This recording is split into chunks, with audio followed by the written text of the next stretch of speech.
After the first surgery, 95% better. I've hardly had any restless legs at all, only a couple of little bouts, and they were able to go away just from getting up and walking around. And I'm so optimistic about this and just thrilled. And I want other people to have this opportunity. Right.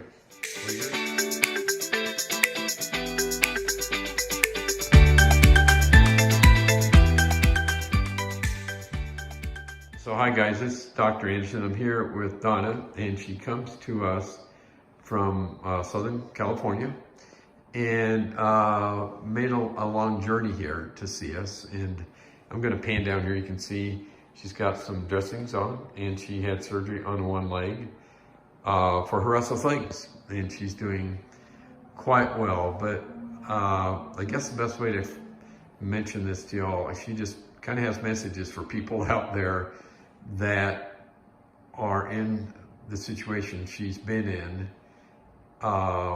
because she's here 5 days after surgery and reporting what, 95% better. Yes.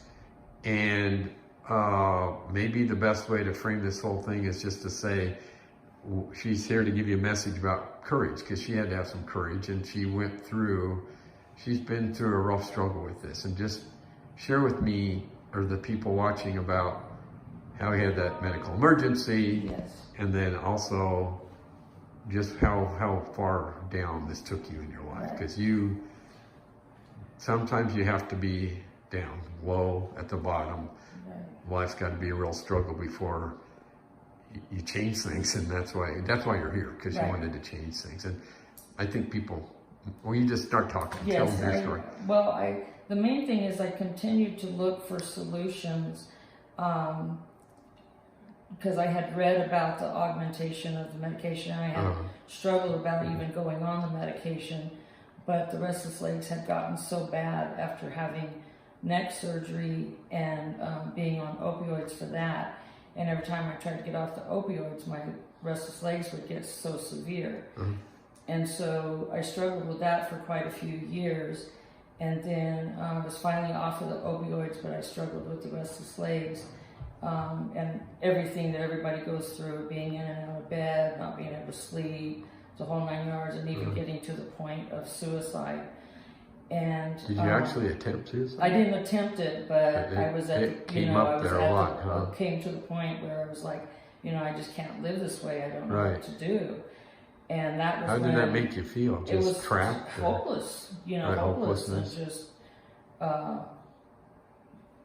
the worst. Every day, anxious about what's going to happen tonight? Right, yeah. Is that a good way to describe it? Every day it started when I got up in the morning. Right.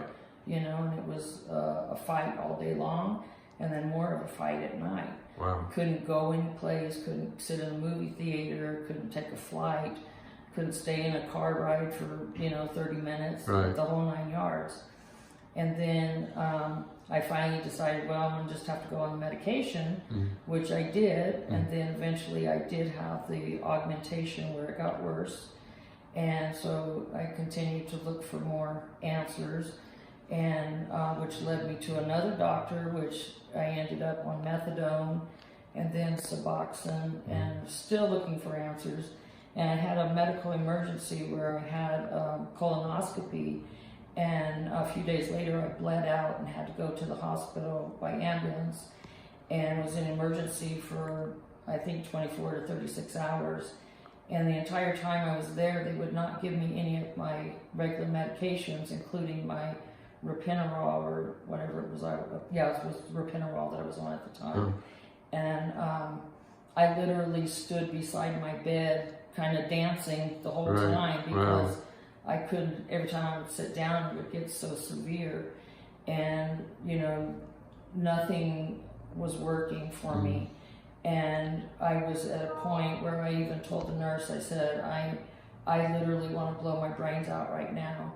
And the medical staff there would do nothing to help me. And I felt so helpless and traumatized. And I would continue for weeks afterwards to cry every time I would even think or talk about that.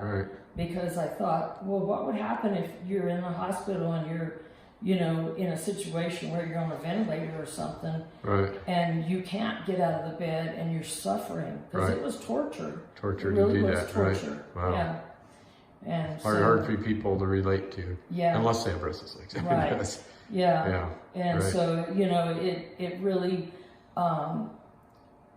put me against a lot of the medical institution and what's happening with the medical institution these days, and how they wouldn't help me. I mean, I just couldn't believe it, you know, and I felt so helpless. You just felt like they had no way to relate to that, couldn't believe it. Yeah. And did you feel crazy?